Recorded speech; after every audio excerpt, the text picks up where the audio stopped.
দর্শক আমন্ত্রণ ডাকসু নির্বাচন নিয়ে যমুনা টেলিভিশনের বিশেষ আয়োজন ডাকসু দ্য স্টুডেন্টস ভয়েস এই অনুষ্ঠানে 9 সেপ্টেম্বর এই নির্বাচনের ভোটাভুটি জমজমাট চলছে। নির্বাচনী প্রচারণা 470 জন লড়ছেন 28টি পদে, তার মধ্যে স্বাস্থ্য ও পরিবেশ সম্পাদক পদে লড়ছেন 15 জন। সেই 15 জনের মধ্যে 6 জন আজ আমাদের সঙ্গে ডাকসু দ্য স্টুডেন্টস ভয়েসের পোডিয়ামে। দর্শক একটি কথা বলে রাখি, এটি কোনো টকশো নয়, এটি ডাকসু নির্বাচনকে কেন্দ্র করে প্রার্থীদের মধ্যকার ডিবেটের একটি প্ল্যাটফর্ম, যেখানে প্রশ্ন করতে পারেন ডাকসু নির্বাচনের ভোটার অর্থাৎ ঢাকা বিশ্ববিদ্যালয়ের শিক্ষার্থীরাও। শুরুতেই চলে যাচ্ছি পরিচয় পর্বে। আমার হাতের ডান দিকে আছেন মেহরিন আফরোজ মাইশা, সমন্বিত শিক্ষার্থী সংসদ প্যানেল থেকে প্রার্থী হয়েছেন। আমার হাতের বায়ে আছেন ইশরাত জাহান নিঝুম, স্বতন্ত্র শিক্ষার্থী ঐক্যের প্রার্থী। ঐক্যবদ্ধ শিক্ষার্থী জোটের প্রার্থী আছেন আমার হাতের ডান দিকে এম আল মিনহাজ। আমার হাতের বাঁ দিকে আছেন ছাত্রদল প্যানেলের প্রার্থী আনোয়ার হোসাইন। আমার হাতের ডান দিকে আছেন সচেতন শিক্ষার্থী সংসদের মইনুল ইসলাম। হাতের বাঁ দিকে আছেন স্বতন্ত্র প্রার্থী শাহরিয়ার মোহাম্মদ ইয়ামিন। আপনাদের 6 জনকেই স্বাগত আমাদের এই অনুষ্ঠানে। প্রথমেই চলে যেতে চাই মাইশার কাছে। মাইশা, আপনি নির্বাচিত হলে কোন কাজটিকে সবচেয়ে বেশি প্রায়োরিটি দিবেন এবং কেন মনে করেন সেটি ইম্পর্টেন্ট ফর দ্য স্টুডেন্টস? আসসালামু আলাইকুম, আমি মেহরিন আফরোজ মাইশা, আসন্ন ডাকসু নির্বাচন 2025 স্বাস্থ্য ও পরিবেশ সম্পাদক পদপ্রার্থী। এই বিশ্ববিদ্যালয়ে যেহেতু স্বাস্থ্য পরিবেশ নিয়ে কাজ আমার পূর্ব অভিজ্ঞতা রয়েছে এবং আমি অনেক সমস্যা চিহ্নিত করেছি এবং সমাধানের জন্য এবং আমার কিছু ভিশন ও পরিকল্পনা বাস্তবায়নের জন্যই আমার এই পদটাকে বেছে নেওয়া। আমার ভিশন হচ্ছে সুস্থ শিক্ষার্থী, সবুজ ক্যাম্পাস ও সচেতন ডাকসু। প্রথম যদি বলতে যাই স্বাস্থ্যের কথা, স্বাস্থ্যসেবা, আমি স্বাস্থ্যসেবার কথা বলতে গেলে যে আমাদের বিশ্ববিদ্যালয়তে একটা মেডিকেল সেন্টার রয়েছে, মর্তুজা মেডিকেল সেন্টার। সেখানে কোনো অ্যাম্বুলেন্স সুবিধা নেই, সেখানে পর্যাপ্ত কোনো চিকিৎসক নেই, নার্স সুবিধা নেই, সেখানে পর্যাপ্ত নেই বেডের ব্যবস্থা এবং কোনো আধুনিক সরঞ্জাম নেই। এই সব কিছু নিয়ে প্রশাসনের সাথে বোঝাপড়া করার জন্যই আমার এই স্বাস্থ্য ও পদটাকে বেছে নেওয়া। এরপর যদি আমি বলতে যাই, আমাদের বিশ্ববিদ্যালয়ে এত বিশাল একটা ক্যাম্পাসে একটা মেডিসিন কর্নার বলে কোনো মেডিসিনের সুযোগ সুবিধা নেই। সেক্ষেত্রে আমি বিশ্ববিদ্যালয়ের প্রশাসনের মাধ্যমে ভর্তুকি প্রদানের মাধ্যমেই আর কি একটা লো কস্ট মেডিসিন সেন্টার চালু করব, যেখানে ক্যাম্পাসের শিক্ষার্থীরা তাদের বিশ্ববিদ্যালয়ে কার্ড প্রদানের মাধ্যমেই দেখানো মাত্রই তারা সেবা নিতে পারবেন। বিশ্ববিদ্যালয়ের প্রতিটি যেহেতু শিক্ষার্থীদের একটা অধিকার রয়েছে তাদের স্বাস্থ্য বিষয়ে সচেতন হওয়া, একটা হেলথ ক্যাম্প চালু করব, যেখানে আসলে তারা মাসিক ভিত্তিতে তারা একটা হেলথ চেক আপ করতে পারবে এবং পুষ্টি ও ফিটনেসের জীবনধারার একটা প্রশিক্ষণ থাকবে। এর আরও অনেক আমার ইশতেহার রয়েছে। এর পরবর্তী বলতে চাই মানসিক স্বাস্থ্য, যেটা বরাবরই উপেক্ষিত রয়ে গেছে। এখানে মানসিক স্বাস্থ্য, যেখানে শিক্ষার্থীরা আসলে তাদের পারিবারিক ব্যক্তিগত প্রেশারে থাকে, ক্যারিয়ার প্রেশার, তারা কাউন্সিলিংয়ের অনেক দরকার হয়, সেখানে কাউন্সিলর এবং স্ট্রেস ম্যানেজমেন্ট প্রোগ্রাম চালু করব। এখানে আসলে শিক্ষার্থী তাদের পরিচয় গোপনের মাধ্যমেই সব ধরনের চিকিৎসা নিতে পারবে। পরিবেশ বান্ধব ক্যাম্পাস তৈরি গঠনের প্রথমে আমাদের যেটা করা লাগবে সেটা মাদক মুক্ত ক্যাম্পাস। এখানে হচ্ছে হল ভিত্তিক বা ডিপার্টমেন্ট ভিত্তিক মাসিক ডোপ টেস্টের ব্যবস্থা গড়ে তুলব। এরপর রয়েছে সবুজায়ন কর্মসূচি। পূর্ববর্তী অভিজ্ঞতা থেকে এই ধরনের পরিবেশ বান্ধব অনেক ক্যাম্পেইন রয়েছে আমার, সেখান থেকে সেই অভিজ্ঞতাকে কাজে লাগিয়ে আমি বিভিন্ন ধরনের কাজ করার জন্য সামনে এগিয়ে যাব। এজন্য বলতে চাই, যদি আমি আমাদের যেরকম রয়েছে প্লাস্টিক পণ্য বয়কট ঘোষণা করব এবং বজ্র যে রিসাইকেলিং যে ব্যবস্থা সেটা চালু করব। এছাড়া আমি যেহেতু ভলেন্টিয়ারিংয়ের সাথে ইনভলভ আছি, সেখানে আমি আমার একটা হেলথ অ্যান্ড এনভায়রনমেন্ট একটা ভলেন্টিয়ার গ্রুপ তৈরি করব, যেখানে শিক্ষার্থীরা আসলে প্রতিটা ক্যাম্পাসে প্রতিটি কোনায় পৌঁছে যাবে যে পরিচ্ছন্নতা এবং সচেতনতার উদ্দেশ্যে। জি, মাইশাকে ধন্যবাদ। যেতে চাই ইশরাত জাহান নিঝুমের কাছে, স্বতন্ত্র শিক্ষার্থী ঐক্য প্যানেলের প্রার্থী। প্রশ্ন আপনার কাছে একটাই, আপনি উত্তরটা শুরু করবেন। আমি নির্বাচিত হলে যে বিষয়টায় আমি সবচেয়ে বেশি গুরুত্ব দিব সেটা হচ্ছে শিক্ষার্থীদের স্বাস্থ্যের ব্যাপারটা এবং চিকিৎসা সেবার ব্যাপারটা। আমি chain based health care system নামের একটা পুরো স্বাস্থ্যসেবা প্রোগ্রাম নিয়ে ডিজাইন করেছি এবং কাজ করার পরিকল্পনা করেছি। এখানে শিক্ষার্থীদের মানসিক স্বাস্থ্য এবং মেয়ে শিক্ষার্থীদের জন্য যে গাইনি সেবাটা সেটাও থাকবে। সব কিছুই এই চেইন বেসড হেলথ কেয়ার সিস্টেমের মধ্যে অন্তর্ভুক্ত থাকবে। এখানে শিক্ষার্থীরা ঔষধ থেকে শুরু করে চিকিৎসার জন্য তার যে বিষয়গুলো প্রয়োজন সকল সেবাই পাবে। এরপরে আমি শিক্ষার্থীদের হেলথ প্রোফাইল গঠন করব, যেখানে শিক্ষার্থীদের স্বাস্থ্য সম্পর্কিত সকল তথ্য থাকবে এবং এই তথ্যটা শুধুমাত্র শিক্ষার্থী নিজেই অ্যাক্সেস করতে পারবে, এরকম একটা প্রাইভেসির ব্যবস্থা থাকবে। আমরা দেখেছি যে কিছুদিন আগেই বঙ্গমাতা হলের এক আপু হঠাৎ করে মারা গিয়েছেন এবং এর পিছনে আমরা অনেকাংশে দায়ী করি যে সে সুচিকিৎসা থেকে বঞ্চিত হয়েছে। এর পেছনে একটা বড় কারণ ছিল চিকিৎসা সেবা না পাওয়ার, যথাযথভাবে না পাওয়ার একটা প্রবণতা, পাশাপাশি হচ্ছে আমাদের যে স্বাস্থ্য বিমা নিয়ে বিমাটা আছে সেটার জটিলতা। তো এই বিষয়টা সমাধানের জন্য আমি প্রথমে কাজ করব। তারপরে যে বিষয়টা নিয়ে কাজ করব সেটা হচ্ছে আমার এই ক্যাম্পাসে যে ধরনের প্রত্যাশা নিয়ে আমি এসেছিলাম সেই প্রত্যাশা অনুযায়ী আমি আসলে ক্যাম্পাসে এসে সেই পরিবেশটা পাইনি, পড়াশোনা করার যথাযথ পরিবেশ। তো আমি সেই পরিবেশটা তৈরি করার জন্য, যাতে ক্যাম্পাসটা সর্বোপরি শিক্ষা বান্ধব একটা ক্যাম্পাস হয়, সেই লক্ষ্যে কাজ করব। ক্যাম্পাসটাকে সুন্দর করার চেষ্টা করব। যেমন আমরা দেখি, আমরা যখন ক্যাম্পাস থেকে হাঁটি এখানে ওখানে আমরা প্লাস্টিক, ময়লা, আবর্জনা এগুলো দেখতে পাই। সো আমি জিরো ওয়েস্ট বেসড একটা ক্যাম্পাস বিনির্মাণের চেষ্টা করব, এই লক্ষ্যে আমি কাজ করব। এছাড়াও যে শিক্ষার্থীদের যাতে স্বাস্থ্যকর এবং পুষ্টিগুণসম্পন্ন খাদ্য এবং বিশুদ্ধ পানি নিশ্চিত হয় সে লক্ষ্যে কাজ করব। পাশাপাশি নারী শিক্ষার্থীদের স্যানিটেশন যে ব্যবস্থাটা আছে সেটা ক্যাম্পাসে যথাযথভাবে সুনিশ্চিত করার জন্য আমি কাজ করব। আমি অবশ্যই আমার ইশতেহার আরও বড়, আমি আমার সম্পূর্ণ ইশতেহার বাস্তবায়নের লক্ষ্যে কাজ করব। কিন্তু প্রথমেই যখন আমি কাজ করা শুরু করব এই বিষয়গুলোকে আমি গুরুত্ব দিয়ে শিক্ষার্থীদের মানসিক স্বাস্থ্য, পাশাপাশি হচ্ছে যাদের পুষ্টিকর খাদ্য এবং যে শিক্ষার্থীর যখন যে ধরনের চিকিৎসা সেবা প্রয়োজন সেটা নিশ্চিত করতে পারি, সেই লক্ষ্য অর্জনের জন্য আমি প্রথমে কাজ করা শুরু করব। নিজুমকে ধন্যবাদ। যেতে চাই মিনহাজের কাছে, ঐক্যবদ্ধ শিক্ষার্থী জোট। ধন্যবাদ জানাচ্ছি যিনি উপস্থাপক সহ আলোচক এবং সামনে উপস্থিত অডিয়েন্স বৃন্দ। আমি MM আল মিনহাজ, স্বাস্থ্য পরিবেশ সম্পাদক পদপ্রার্থী হয়েছে ঐক্যবদ্ধ শিক্ষার্থী জোট থেকে। আমার পড়াশোনাটাই হচ্ছে স্বাস্থ্য অর্থনীতি ইনস্টিটিউটে, যার কারণে আমি স্বাস্থ্য এবং পরিবেশ সম্পাদক পদকে চুজ করেছি, যে আমার এই জায়গাটায় একাডেমিক এক্সেলেন্সি আছে। এছাড়া হচ্ছে আমি এর আগে হেলথ মিনিস্ট্রির আন্ডারে ফিল্ড অ্যাক্টিভিটিসে অংশগ্রহণ করি, যেখানে দরিদ্রদের স্বাস্থ্যসেবা পাইতে কী কী সমস্যা আছে, সেখানে গভর্নমেন্ট কী পলিসি সাজেস্ট করতে পারে, সেই জায়গায় অংশগ্রহণ করে আমি সেখানে পুরো ব্যাচের মধ্যে বেস্ট ফিল্ড পারফর্মার অ্যাওয়ার্ড পাই। এছাড়াও আমরা আমাদের ক্যাম্পাসে পুরো ঢাকা বিশ্ববিদ্যালয়ের শিক্ষার্থীদের জন্য শিফা নামে একটা হেলথ ক্যাম্প করেছিলাম, যেখানে সকল ধরনের হেলথ ফেসিলিটি সহ মেডিকেল চেক আপ এবং মেডিসিন পর্যন্ত আমরা ফ্রি দেওয়ার চেষ্টা করেছি। এরকম অনেকগুলো অ্যাক্টিভিটিসের কারণে যেখানে আমাদের সরাসরি অ্যাক্সেসের জায়গাটা আছে এবং সবচেয়ে বেশি ঢাকা বিশ্ববিদ্যালয় অবহেলিত জায়গা হচ্ছে মানুষের যে মৌলিক চাহিদা চিকিৎসা, সেই জায়গাটা এই স্বাস্থ্য সেক্টরটা সবচেয়ে বেশি অবহেলিত। আমরা জানি আমাদের একটা মর্তুজা মেডিকেল সেন্টার আছে, যেখানে সকল রোগের ওষুধ হচ্ছে প্যারাসিটামল। আপনি যাবেন সেখানে পেট ব্যথা থাকুক আর মাথা ব্যথা থাকুক, যাই থাকুক না কেন, সেখানে আপনাকে প্যারাসিটামল দেওয়া হবে। এই যে একটা অপরিকল্পিত, যেখানে ইমার্জেন্সি ইউনিটটাকে রাখা হয়েছে 2 তলায়, অথচ মেডিকেল সায়েন্সের ল অনুযায়ী ইমার্জেন্সি ইউনিটটা নিচতলায় থাকাটা হচ্ছে কম্পালসারি, এবং সেখানে হোমিওপ্যাথিকটা রাখা হয়েছে আরেকটা অন্ধকার কূপের মধ্যে দিয়ে। সিঁড়িটা এত সরু রাখা হয়েছে যেখানে ক্রিটিক্যাল কোনো পেশেন্টকে নিয়ে যাওয়ার কোনো অবস্থা নাই। তার মানে হচ্ছে পুরো মেডিকেল সেন্টারটা হচ্ছে একটা অপরিকল্পিত, এটাকে রিফর্ম না বরং রিবিল্ড করতে হবে। আর আমার সবচেয়ে বড় ড্রিম প্রজেক্ট হচ্ছে কম্বাইন্ড মিলিটারি হসপিটাল, যেরকম সেনাবাহিনীদের জন্য আলাদা স্পেশালাইজড হসপিটাল আছে only for the Dhaka university student and teachers, আলাদা একটা মেডিকেল ফ্যাকাল্টি হবে, সমন্বিত মেডিকেল ফ্যাকাল্টি। বাহিরের প্রত্যেকটা প্রমিনেন্ট ইউনিভার্সিটিতে এই মেডিকেল ফ্যাকাল্টিটা আছে। ইভেন সেটা আমাদের সিন্ডিকেট মিটিংয়ে আলাপ হয়ে বাজেট সংকট দেখায় সেটাকে আটকে রাখা হয়েছে।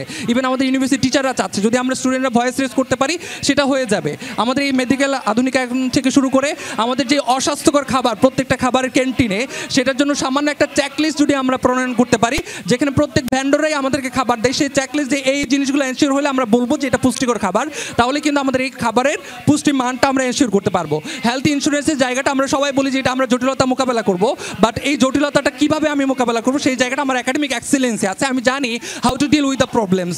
কেন? কারণ হচ্ছে এটাকে ক্যাশলেস মেথডে নিয়ে যেতে হবে। এখন ইন্স্যুরেন্স কোম্পানি আর হচ্ছে শুধুমাত্র আমাদের ইউনিভার্সিটির মাধ্যমে এটা হচ্ছে। যদি আমার এখানে আশপাশে 10টাই মেডিকেল কলেজকে আমি এটার আন্ডারে নিয়ে আসি, যে কন্ট্যাক্টটা হবে insurance company between the medical যে কলেজগুলো আছে, সেটা ইউনিভার্সিটি জাস্ট হচ্ছে এখান থেকে স্টুডেন্টদের ইনফরমেশনগুলো সেখানে পাস করে দেবে, স্টুডেন্টরা আইডি কার্ড দেখে সেখান থেকে ট্রিটমেন্ট নিয়ে চলে আসবে। যার কারণে আমাদের যে জটিলতাগুলো এখন পোহাইতে হচ্ছে, যে আমাদের টাকা পাইতে 3 মাস লাগে, ক্লেম করলে টাকা পাওয়া যায় না, 10,000 টাকার ক্লেম করলে সেখানে 2,000 টাকা দেওয়া হচ্ছে, এই জটিলতাগুলো তখন থাকবে না। তখন আমি জাস্ট হচ্ছে আইডি কার্ড দেখা চিকিৎসা নিব, ইন্স্যুরেন্স কোম্পানি সরাসরি মেডিকেলে সেটা পে করবে। এরকম অনেকগুলো জায়গা কাজ করার জায়গা আছে। পরিবেশ নিয়ে 1 স্টুডেন্ট 1 প্ল্যান, পুরো ক্যাম্পাসকে শব্দ দূষণ মুক্ত করা। শব্দের কারণে আমাদের মধ্যে অ্যারোগ্যান্স তৈরি হয়, আমাদের মধ্যে অনিদ্রা আসে, আমাদের মধ্যে ফ্রাস্ট্রেশন তৈরি হয়। এই জায়গাগুলো নিয়ন্ত্রণ করার জন্য এবং মেন্টাল হেলথ সামগ্রিকভাবে আমি একটা ডিজিটাল শুধুমাত্র স্বাস্থ্য এবং পরিবেশ খাতের জন্য একটা ওয়েবসাইট তৈরি করতে চাই, যেখানে শিক্ষার্থীরা তাদের নিয়মিত অভিযোগগুলো তারা দায়ের করতে পারবে এবং সেটার কারণে আমি তাৎক্ষণিক পদক্ষেপ নিতে পারবো। আশা করছি শিক্ষার্থীরা সেটা। মিনহাজকে ধন্যবাদ। যেতে চাই আনোয়ার হুসাইনের কাছে, ছাত্রদল প্যানেলের প্রার্থী। শুভ সময়, আসসালামু আলাইকুম। আমি আনোয়ার হুসাইন, আবিদ হামিম মায়ের পরিষদ থেকে স্বাস্থ্য পরিবেশে লড়ছি, আমার ব্যালট নাম্বার 1।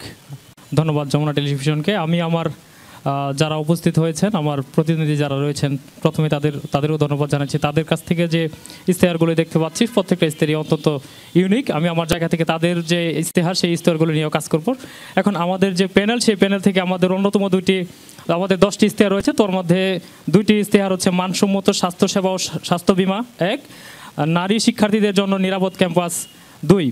এই দুটি নিয়ে আমরা আমাদের প্যানেল থেকে কাজ করব এবং আমি আমার ব্যক্তিগত জায়গা থেকে বেশ কিছু সমস্যা ফাইন্ড আউট করেছি। তার মধ্যে হচ্ছে ফ্রি স্যানিটারি ন্যাপকিন, প্রত্যেকটা মেয়েদের হলে ফ্রি স্যানিটারি ন্যাপকিনের একটা ব্যবস্থা করার আমি আমার জায়গা থেকে চেষ্টা করব। অন্ততপক্ষে ফ্রি স্যানিটারি ন্যাপকিনের ব্যবস্থা না করতে পারলেও স্বল্প মূল্যে যেন একটা ফ্রি স্যানিটারি ন্যাপকিনের ব্যবস্থা করা যায়, সেদিকে আমি লক্ষ্য রাখবো। এরপর হচ্ছে প্রতিটি হলে হলে ফার্মেসি চালু করুন। প্রত্যেকটা হলে আমাদের যে বেসিক সমস্যা, রাত 1টা বা 2টার সময় অনেক সময় দেখা গেছে অনেক অসুস্থ হয়ে পড়ে, সেই জায়গা থেকে আমাদের একটা প্ল্যান রয়েছে যে প্রত্যেক হলে হলে ফার্মেসি চালন করব। এরপর রয়েছে শব্দ দূষণ রোধ। আমাদের এই যে পাশে আমরা এখন যে যমুনা টেলিভিশনের সাথে আছি, আমার পাশেই দেখেন সাউন্ড পলিউশন হচ্ছে, সেই জায়গা থেকে আমরা আমাদের জায়গা থেকে সর্বোচ্চ চেষ্টা করব শব্দ দূষণ রোধ করার জন্য। এরপর মেডিকেল, আমাদের ঢাকা বিশ্ববিদ্যালয়ের একটা মেডিকেল রয়েছে, যেটিকে আমি প্রহসনের একটি মেডিকেল বলি। কারণ মেডিকেলে আপনি যদি যান, আমাদের একটা রিউমার রয়েছে যে ঢাকা বিশ্ববিদ্যালয়ের মেডিকেল মানে হচ্ছে নাপা এক্সট্রা কিংবা প্যারাসিটামলের একটা মেডিকেল। সেই নাপা এক্সট্রা এবং প্যারাসিটামলের বাইরে আসতে চাই, এটা হচ্ছে আমার অন্যতম একটা চাওয়া এবং ঢাকা বিশ্ববিদ্যালয়ের শিক্ষার্থীদের চাওয়ার সাথে আমি একমত হচ্ছি। মেডিকেলে আমি অনেকবার গিয়েছি, সেখানে যাওয়ার পর আমি দেখেছি ঢাকা বিশ্ববিদ্যালয়ের মেডিকেলে রয়েছে মাত্র একটি অ্যাম্বুলেন্স, যেটি হচ্ছে আধুনিক। এছাড়া আর কোনো আধুনিক অ্যাম্বুলেন্স নেই। আমার জায়গা থেকে আধুনিক অ্যাম্বুলেন্স করার জন্য আমাদের এলামনাই যারা রয়েছে তাদের সাথে কথা বলে ঢাকা বিশ্ববিদ্যালয় প্রশাসনের সাহায্য নিয়ে আমরা অন্ততপক্ষে 5টি যেন অ্যাম্বুলেন্স নিয়ে আসতে পারি, সেই জায়গা থেকে আমি আমার চেষ্টা করব। এবং ঢাকা বিশ্ববিদ্যালয় মেডিকেলকে আরও কীভাবে আধুনিক করা যায়, সেই জায়গা থেকে আমরা সর্বোচ্চ চেষ্টা করব। এরপর প্রতিটি মেয়েদের হলে নিরামিষ একটি ক্যান্টিন কিংবা মেস চালু করার একটা চেষ্টা করব। আপনি জেনে থাকবেন আমাদের ক্যাম্পাসে প্রায় 700 থেকে 800-র মতো মেয়ে রয়েছে, যারা হচ্ছে সনাতনী কিংবা অন্য ধর্মাবলম্বী, যারা হচ্ছে শনিবার এবং মঙ্গলবার হচ্ছে তারা উপোস থাকেন। ওইখানে হচ্ছে আমরা একটা নিরামিষ ক্যান্টিনের যে একটা ব্যবস্থা আমরা আমাদের জায়গায় করতে চাই। জি, আনোয়ার হোসেনকে ধন্যবাদ। যেতে চাই মইনুল ইসলামের কাছে, স্বতন্ত্র শিক্ষার্থী সংসদের প্রার্থী। বিসমিল্লাহির রহমানির রহিম। প্রথমেই ধন্যবাদ জ্ঞাপন করছি যমুনা টেলিভিশনকে। আমি মোহাম্মদ মইনুল ইসলাম, ইসলামী ছাত্র আন্দোলন বাংলাদেশ সমর্থিত সচেতন শিক্ষার্থী সংসদ প্যানেল থেকে স্বাস্থ্য ও পরিবেশ সম্পাদক পদপ্রার্থী। আচ্ছা, আজকে এখানে যেই প্রশ্নটা করা হয়েছে যে আমি যদি নির্বাচিত হই তাহলে যেই কাজগুলো প্রায়োরিটি বেসড করব। আচ্ছা, আমরা যেই জিনিসটা বিশ্বাস করি সেটা হচ্ছে একটি সুস্থ দেহ এবং সুস্থ মনই একটা বিশ্ববিদ্যালয়কে সুস্থভাবে গড়ে তুলতে পারে। সেই জায়গা থেকে আমরা এখনও যদি আমাদের ক্যান্টিন এবং ক্যাফেটেরিয়াগুলোতে দেখি, এখানে হচ্ছে বিভিন্ন বাসি এবং পচা খাবার এবং অস্বাস্থ্যকর পরিবেশ, এই জিনিসগুলো এখন পর্যন্ত বিরাজমান করতেছে। এই জিনিসগুলোকে ধরে আমার যেটা হচ্ছে যেটা হচ্ছে প্রায়োরিটি বেস থাকবে, সেটা হচ্ছে আমি এই জায়গাগুলোতে হল সংসদ এবং কেন্দ্রীয় সংসদের মাধ্যমে এই জায়গায় হচ্ছে তারা হচ্ছে প্রতিদিন সকালবেলা বা নির্দিষ্ট যে কোনো একটা সময় সেখানে গিয়ে তারা সেখানে খাবারের দাম, মান এবং সেখানে স্বাস্থ্যকর পরিবেশ আছে কিনা এই বিষয়টা নিশ্চিত করে আসবে। একটা হচ্ছে এই যে ক্যান্টিন ক্যাফেটেরিয়া মনিটরিং টিম গঠনের মাধ্যমে হল সংসদ এবং কেন্দ্রীয় সংসদের মাধ্যমে এই জিনিসটা নিশ্চিত করব। সেকেন্ড যেটা হচ্ছে প্রায়োরিটি দিব সেটা হচ্ছে যে স্বাস্থ্য বিমার ক্ষেত্রে আমাদের দেখা যায় যে শিক্ষার্থীদের একটা দীর্ঘ প্রসেস আগাতে হয়। সেই জায়গা থেকে হচ্ছে তাদেরকে যাতে এই প্রসেসটা যাতে হচ্ছে একটা সহজীকরণ করা যায় এবং এক্ষেত্রে দেখা যায় যে অনেক শিক্ষার্থীদের যে পাবলিক ফান্ড গঠনের হচ্ছে একটা প্রয়োজনীয়তা দেখা দেয়। এক্ষেত্রে হচ্ছে এই যে পাবলিক ফান্ড যদি গঠনের প্রয়োজনীয়তা দেখা যায় সেটা হচ্ছে স্বাস্থ্য এবং পরিবেশ বিভাগ নিশ্চিত করবে। থার্ড যেটা হচ্ছে প্রায়োরিটি বেস থাকবে সেটা হচ্ছে বিশ্ববিদ্যালয় শিক্ষার্থীদের জন্য একটি হচ্ছে স্বাস্থ্য প্ল্যাটফর্ম থাকবে অনলাইন, যেখানে শিক্ষার্থীরা অনলাইন যে কনসালটেশন এবং টেলিমেডিসিন সেবা নিশ্চিত করবে এবং সেই অ্যাপের মাধ্যমে যদি শিক্ষার্থীরা তারা যদি হচ্ছে ঔষধ অর্ডার করে তাহলে তাদের রুম পর্যন্ত হচ্ছে এই অ্যাপের মাধ্যমে পৌঁছে দেওয়ার দায়িত্ব নিশ্চিত করা হবে। এরপরে আসি যে এইটি হচ্ছে স্বাস্থ্য বিষয়ক ছিল। এখন হচ্ছে আমাদের পরিবেশ নিয়ে আমি যেই কাজগুলো হচ্ছে প্রায়োরিটি দেবো সেটি হচ্ছে যে পরিবেশ হচ্ছে একটি সামষ্টিক বিষয়। আমি পরিবেশ সম্পাদক হিসাবে আমি যদি হচ্ছে শুধু নিজে কাজ করি তাহলে এটা কখনোই পারবো না। এক্ষেত্রে হচ্ছে আমাদের শিক্ষার্থী শিক্ষক সবাইকে হচ্ছে এগিয়ে আসতে হবে। এজন্য হচ্ছে শিক্ষক এবং হচ্ছে যারা পরিবেশ ক্লাবগুলো রয়েছে এগুলোর সাথে সমন্বয় করে এখানে হচ্ছে একটা পাবলিক অ্যাওয়ারনেস সেমিনার করতে হবে। অবশ্যই প্রথমে হচ্ছে সবাইকে পরিবেশের যে বিভিন্ন জায়গায় নোংরা করা যাবে না, পরিবেশকে রক্ষা করতে আমাদের সবাইকে সমানভাবে এগিয়ে আসতে হবে, এই জিনিসটা নিশ্চিত করব। এরপরে হচ্ছে যেই জিনিসটা হচ্ছে সেটা হচ্ছে যে শব্দ দূষণ পরিবেশের ক্ষেত্রে। একটা বিশ্ববিদ্যালয়ে যে আমরা পড়াশোনা করতেছি এই শব্দ দূষণের কারণে এটা মনেই হচ্ছে না। তো এই ক্ষেত্রে একটা শিক্ষাঙ্গনকে শব্দ দূষণ মুক্ত করে তুলতে এক্ষেত্রে হচ্ছে আমাদের দেখা যায় যে ফার্স্ট সিকিউরিটি যে চেক আপগুলো রয়েছে বিভিন্ন জায়গায় এগুলোকে সচল করা, শাটল সংখ্যা বৃদ্ধি করে, রিক্সার সংখ্যা কমানো, এই জিনিসগুলোকে আমি প্রায়োরিটি বেসড করব। ধন্যবাদ সবাইকে। আপনাকে ধন্যবাদ। যেতে চাই ইয়ামিনের কাছে, স্বতন্ত্র প্রার্থী। ধন্যবাদ যমুনা টেলিভিশনকে। আমি শাহরিয়ার মোহাম্মদ ইয়ামিন, স্বতন্ত্র স্বাস্থ্য পরিবেশ সম্পাদক পদপ্রার্থী। এই যে এতক্ষণ আমাদের যত প্রতিদ্বন্দ্বী আছে তাদের কথা শুনছিলাম, তারা প্রতিশ্রুতি দিচ্ছেন যে আমি এটা করব, সেটা করব, এই করব, সেই করব। সেই জায়গায় আমার যে শব্দ চয়ন সেটা হবে আমি করেছি, আমি প্রবলেম ফাইন্ড আউট করেছি, সেটার বেসিসে আমি হচ্ছে কি প্রায়োরিটি বেসিসে কাজ করব। এতক্ষণ প্রতিদ্বন্দ্বীরা বলছেন যে তারা করব, কিন্তু পূর্বের কোনো অভিজ্ঞতা ছাড়া কিংবা ক্যাম্পাসের বিভিন্ন ইস্যু নিয়ে তারা যদি কনসার্ন না থাকে, সেই জায়গায় তারা আসলে কিসের বেসিসে এই অভিজ্ঞতাকে কিংবা ইম্পর্টেন্স প্রায়োরিটি বেসিসে কাজ করবে সেটা আসলে আমার কাছে বোধগম্য নয়। সেই জায়গায় আমি স্বাস্থ্য পরিবেশ সম্পাদক নির্বাচিত হলে আমি প্রথম প্রায়োরিটি বেসিসে 3টা কাজ করব। দ্য ফার্স্ট থিং, আমি ক্যাম্পাসে খাবার পানি পরীক্ষা করেছিলাম যেখানে মলমূত্রের জীবাণু ধরা পড়ছে। ঢাকা বিশ্ববিদ্যালয়ের শিক্ষার্থীরা খাবার পানিকে অনেকটা জমজম কুয়ার পানির মতো তুলনা করে, যে তারা মনে করে যে বিশ্ববিদ্যালয়ের যে পানি আমরা খাই সেটা খুবই পরিষ্কার, এবং সেই জায়গায় আমি দেখেছি এই পানিতে মলমূত্রের জীবাণু ধরা পড়ছে, যেটা খুবই শুনতেও খুব বেশি খারাপ লাগে। সেটা আমি নির্বাচিত হলে প্রথম আমার কাজ হবে সকল একাডেমিক এবং হলে বিশুদ্ধ পানি এনশিওর করা। সেকেন্ড যে ব্যাপারটা আপনারা হয়তো জেনে থাকবেন যে আমাদের বিশ্ববিদ্যালয়ে যে মেডিকেল সেন্টার এবং স্বাস্থ্য বিমা নিয়ে শিক্ষার্থীদের যে কত ধরনের অভিযোগ আছে সেটা আসলে বলাই বাহুল্য। সকল ধরনের স্বাস্থ্যসেবা একটা ডিও মেডিকেল হেলথ অ্যাপের মধ্যেই চলে আসবে। একই সাথে আমার আপনার আত্মীয় স্বজন থেকে শুরু করে বিশ্ববিদ্যালয়ের প্রত্যেকটা শিক্ষার্থী কোনো না কোনো সময় ব্লাডের জন্য বিভিন্ন গ্রুপে পোস্ট করে একটা লাইক একটা কমেন্টের মধ্যে সীমাবদ্ধ থাকে, কিন্তু এটার আলটিমেট সলিউশন মিলে না। সেই জায়গায় আমি নির্বাচিত হলে www.diobloodnetwork.com হবে, যেখানে আপনি একজন ঢাকা বিশ্ববিদ্যালয়ের শিক্ষার্থী তার রেজিস্ট্রেশন নাম্বার লগ ইনের মাধ্যমে সে সাথে সাথে এখান থেকে ব্লাড ম্যানেজ করতে পারবে। তার যে ব্যাপারটা সবথেকে বেশি গুরুত্বপূর্ণ সেটা হচ্ছে অনাবাসিক শিক্ষার্থী যারা আছেন এবং বিশেষ করে সায়েন্সের হল, মেয়েদের হল এবং মুজিব হল, এই জায়গাগুলোতে রুকিয়া হল, টিএসসি, এই জায়গাগুলোতে প্রচণ্ড মাত্রা শব্দ দূষণ হয়। সেই শব্দ দূষণটা রোধ করার জন্য যে কারণে শিক্ষার্থীরা নানা সময় অ্যাংজাইটিতে ভুগে এবং নানা ধরনের পরীক্ষা সময় থেকে শুরু করে বিভিন্ন সময় সমস্যা প্রবলেম ফেস করে, সেই জায়গায় আমি যে কাজটা করব সাউন্ড প্রুফ গ্লাস ইউজ করব যাতে শিক্ষার্থীরা এই ধরনের শব্দ দূষণ থেকে রোধ করে, এবং একই সাথে প্রত্যেকটা শিক্ষার্থী যেন সকল ধরনের স্বাস্থ্যসেবার আওতায় আসে এবং এই বিশ্ববিদ্যালয় যেন পরিবেশ বান্ধব ক্যাম্পাসে রূপান্তরিত হয়। যে পরিবেশ বান্ধব ক্যাম্পাসের স্বপ্ন আমি 2022 সাল থেকে দেখছি। 2022 সাল থেকে অসংখ্য জাতীয় পত্রিকা আমি লেখালেখি করছি আজ আমি কেমন ক্যাম্পাস চাই। সো আমার পূর্বের অভিজ্ঞতা, আমার দীর্ঘদিনের ভিশন এবং আমার এক্সপেরিয়েন্সকে কাজে লাগিয়ে এই বিশ্ববিদ্যালয়কে একটা পরিবেশ বান্ধব এবং স্বাস্থ্যসম্মত ক্যাম্পাস করার জন্য সর্বোচ্চ প্রতিজ্ঞাবদ্ধ থাকবো। ধন্যবাদ। এবার যেতে চাই শিক্ষার্থীদের প্রশ্নে। ডাকসু নির্বাচনের ভোটার, আপনার পরিচয় দিয়ে প্রশ্নটা করবেন। আসসালামু আলাইকুম, আমি মোহাম্মদ আসিফ মেহমুদ আবাবিল, শিক্ষা ও গবেষণা ইনস্টিটিউটের 2য় বর্ষের শিক্ষার্থী। আমার প্রশ্নটা ঐক্যবদ্ধ শিক্ষার্থী জোটের মিনহাজ ভাইয়ের প্রতি। ভাই, আমরা দেখেছি প্রচারণার প্রথম দিন আপনারা ক্যাম্পাসের বিভিন্ন স্থানে পিভিসি ব্যানার যেটাকে বলে ওইটা স্থাপন করেছিলেন। নির্বাচনের আচরণবিধি লঙ্ঘিত হবে বলে আপনারা পরবর্তীতে সরিয়েও নিয়েছেন। তো আমার কথা হচ্ছে পিভিসি যে ব্যানারটা ওইটা তো হচ্ছে স্বাস্থ্য ও পরিবেশের জন্য ক্ষতিকর। তো আপনারা প্রচারণার মাধ্যম হিসেবেই যদি এমন কিছু ব্যবহার করেন যেটা স্বাস্থ্য ও পরিবেশের জন্য ক্ষতিকর, তাহলে স্বাস্থ্য ও পরিবেশ সম্পাদক পদে আপনার প্রতি আমরা আস্থা রাখবো কীভাবে? এবং আমার সেম প্রশ্ন ছাত্রদল সমর্থিত ভাইয়ের প্রতি। আপনাদের প্যানেল থেকে আমি এমন একটি লিফলেট পেয়েছি যেটি হচ্ছে কাগজের উপরে পলিথিনের কোটিং করা, যেটা অবশ্যই মাটিতে পড়লে ডিকম্পোজ হবে না সরাসরি। তো সেম প্রশ্ন আপনাদের প্রতিও। যে একজন শিক্ষার্থী ডাকসু নির্বাচনের ভোটার, তিনি প্রশ্ন করেছেন। প্রথম প্রশ্নটি ছিল মিনহাজের কাছে, ঐক্যবদ্ধ শিক্ষার্থী জোটের প্রার্থী, আপনি উত্তরটা দিবেন। জি, যিনি প্রশ্ন করেছেন তাকে স্বাগত জানাচ্ছি আমার পক্ষ থেকে।